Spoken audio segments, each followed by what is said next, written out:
ተመክሮ መከላኸሊ ኮረና ካብ ቻይና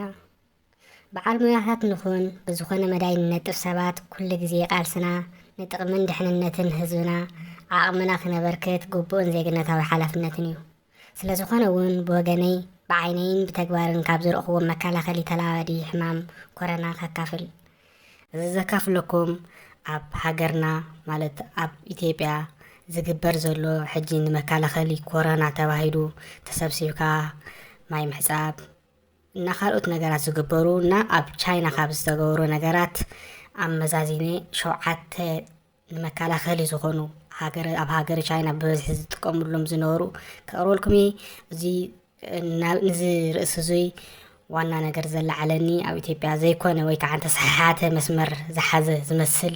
ናይ ኮረና መከላኸሊ ይግበር ስለ ዘሎ እዩ። ዋላ እኳ ተብ ኢትዮጵያ ምሕፃብ ኢድ ምናምን ዝግበር ሓደ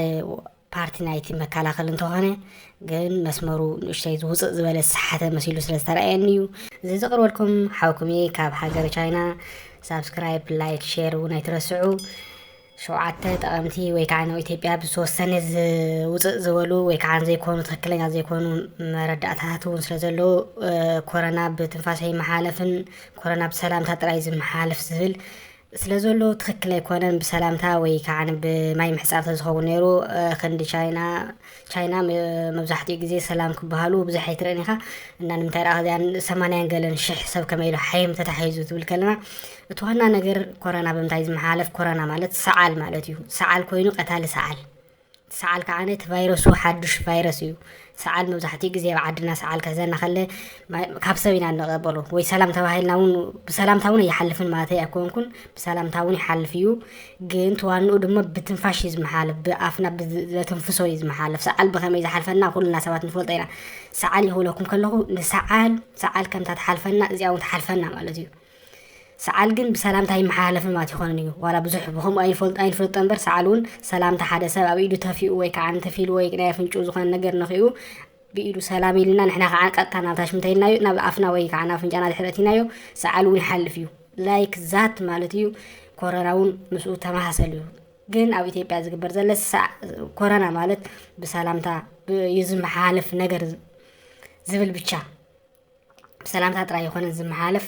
ብኻልእ ነገራት ብትንፋሽ ዝመሓለፍ ዋንኡ ነገር ብትንፋሽ ስለዝኾነ ማለት እዩ። ሰላምታ ጥራይ ወይ ከዓ ኢድና ተሓፂብና ከም ዘይሓልፈና ነገር ኣይንግበር። ሸውዓተ መከላኸሊ ካብ ሃገር ቻይና ካብ ዝረኽቦም ነገራት ሒዘልኩም ቀሪበ ዘለኹ ላይክ ሼር ሳብስክራይብ ናብ ካልኦት ወገናትና ነባፅሕ እና ካብዞም ሸውዓተ ቀርበልኩም ሸውዓተ መከላኸሊ ቁፅሪ ሓደ ኢለ ዝሓሰብዎ ኣብ ገዛኻ ምዃን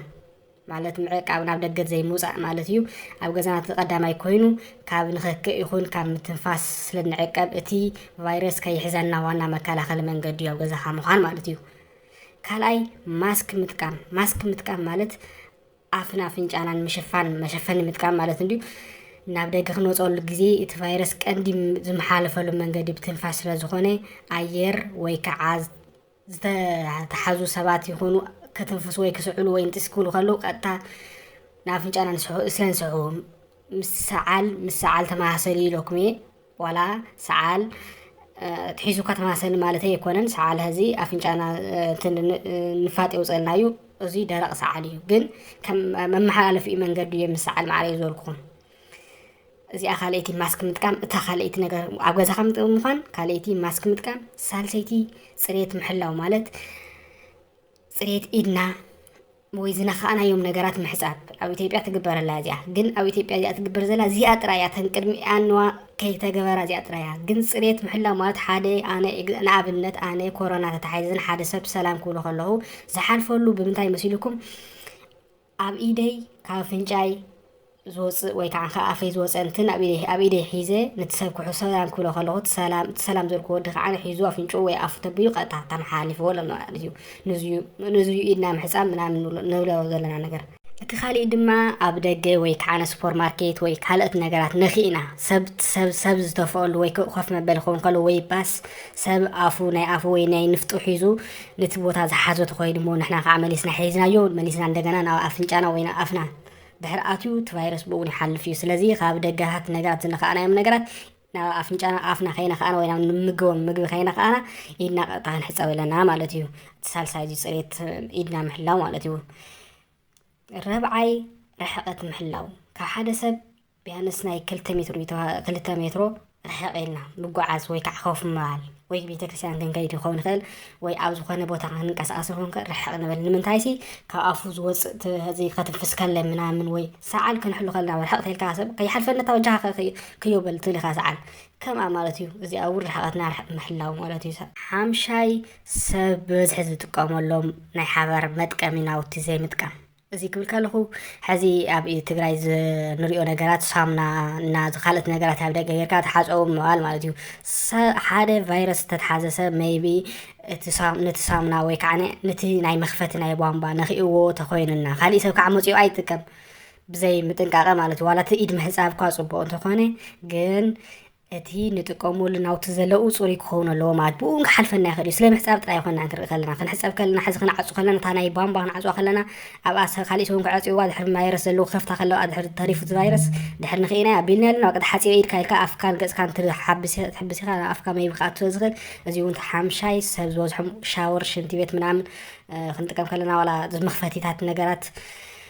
እዚኦም ክንጥቀም ኣለና ማለት ብሶፍት ወይ ብካሊእ ነገራት ክንጥቀም ኣለና ማለት እዩ ሜይቢ ሕዚ ኣብ ትግራይ ዘሎ ወይ ኣብ ኢትዮጵያ ዘሎ ገና ዘይተላብዐ ክኸውን ይኽእል እቲ ሕማም ሜይቢ ምስ ናይ ቻይና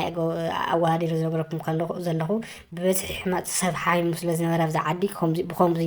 ይከላኸልዎ ነይሮም ኣብዚ ሕዚ ሰዓት ሜይቢ ኣብ ትግራይ ወይ ኣብ ኢትዮጵያ ክንዲ ዝኸደ ስለ ዘይኮነ እቲ ናይ ቫይረስ ስርጭቱ ብጣዕሚ ዝቐነሰ ክኸውን ስለ ዝኽእል ማለት እዩ እዚ ሓምሻይ ክኸውን ከሎ ሻድሻይ ለሚን ብትኩስ ማይ ወይ ብዝፈልሐ ማይ ጌርና ምስታይ ፃዕዳ ሽጉርቲ ኣብ ዕለታዊ ምግብና ብምዝውታር ብዝኾነ ኣጋጣሚ እቲ ቫይረስ ናብ ጎረረና እንተኣትዩ ቅድሚ ናብ ካሊእ ኣካላት ወይ ከዓ ናብቲ ሴላት ናብ ውሽጢ ደምና ከይኣተወ ዋላ ምልክት ከይርአ ክሳብ 2-3 መዓልታት ዋላ ክሳብ 10 ገለ መዓልቲ ክፀንሕ ስለ ዝኽእል ንምውጋድ ስለ ዘገልግል ብተወሳኺ እውን እቶም ንሰዓል ንጥቀመሎም መከላኸሊ መንገድታት ስቆ ነገር ዝበሃል ፀባ ነገር ከምዚ ዝበሉ ነገራት ትኩሳት ነገራት ብምጥቃም ክንከላኸል ንኽእል ኢና ማለት እዩ ሸውዓይ ዕለታዊ ሙቐት ምልካዕ ማለት እዩ መዓልቲ ሙቐትና ቸክ ብምግባር ቫይረስ ሒዙና ዲሓዘናን ቸክ ንገብረሉ እዩ ቫይረስ ሒዙና ንብሎ ማለት እዩ ካብ 37 ዓቕብቲ ኮይኑ ሜይቢ እቲ ቫይረስ ሒዙና ኣሎ ማለት ክኸውን ይኽእል እዩ ብካሊእ መንገዲ እውን ካብቲ ኮረና ወፃኢ እውን ሙቐትና ክውስኽ ይኽእል እዩ ድሕሪኡ ብላቦራቶሪ እንደገና ቸክ ዝግበር ግን መጀመርያ ድሕሪ ተጠራጢርና ሙቐትና ቸክ ንገብር መዓልቲ ቸክ ንገብር ከለና ሃገር ቻይና ሕዚ ካብ ሓደ ቦታ ካብቲ ዘለኻዮ ኣፓርታማ ክትወፅእ ከለካ ቸክ ትግበር ዝኾነ ሱፐር ማርኬት ትኣቱ ከለካ ቸክ ትግበር ዴይሊ ኣብዛ ተንቀሳቀስካዮም ቦታታት ኢኻ ቸክ ትግበር ስለዚ እዚ ቸክ ንገብረሉ ሜይቢ ኣብ ዝኾነ ሰዓት ዝኾነ ምልክት ተሪኢኻ ወይ ካብ 37.4 ዓቕብ ተኮይንካ እቲ ቫይረስ ኣለካ ንምባል ይሕዙኻ ወይ ንኸፈልካ ማለት እዩ ስለዚ ንባዕልና ቸክ ንገብረሉ ንኽእል እዚኣት እዮም እና ሓውክሚ ካብ ሃገር ቻይና እዞም ዝነገርኩኹም ብጣዕሚ ኣገዳሲ እዮም ኣብ ሃገር ቻይና ካብ ዝረኽብዎም ነገራት ናብ ዓድና ካብ ዝግበሩ ዘለዉ ነገራት ኣወዳዲረ ይጠቕሙኩም እዮም ዝበልኩም እዩ እዚ ሕማም ብጣዕሚ ከቢድ ሕማም እዩ ኩልና ንከላኸሎ ንጠንቀቐሉ ቀልዲ ኣይኮነን ሜይቢ ትሪእዎ ኣለኹም መብዛሕትኡ ናይ ጣልያን ዋላ ናይ ቻይና እኳ 80 ገለን ሽሕ ተታሒዙ ካብ 80 ገለን ሽሕ ከባቢ 3,100 ካብ ሰብ ሞይቱ እዩ ኣብ ጣልያን ከዓ ብዝገርም ዕፅፊ ከዓነ ፍጥነት ከዓነ ዋላ እቲ ሰብ በዝሒ 80 ገለ ናይ ተሓዝ ንእስ ዝበለ ይኹን ሞት ግን ካብ ናይ ቻይና በዝሒ ከይዱ ኣሎ ማለት እዩ እና ብጣዕሚ ቀልዲ ጌርና ንሪኦ ስለ ዝተኸታተልኩም የመስግን ካሊእ ሰባት ድማ ሼር ላይክ ግበሩ ቻው ወዳሓንኩም ጥዕና ነቐድም ንህይወትናን ጥዕና ህዝብናን እጃምና ነበርክት ወዳሓንኩም ባይ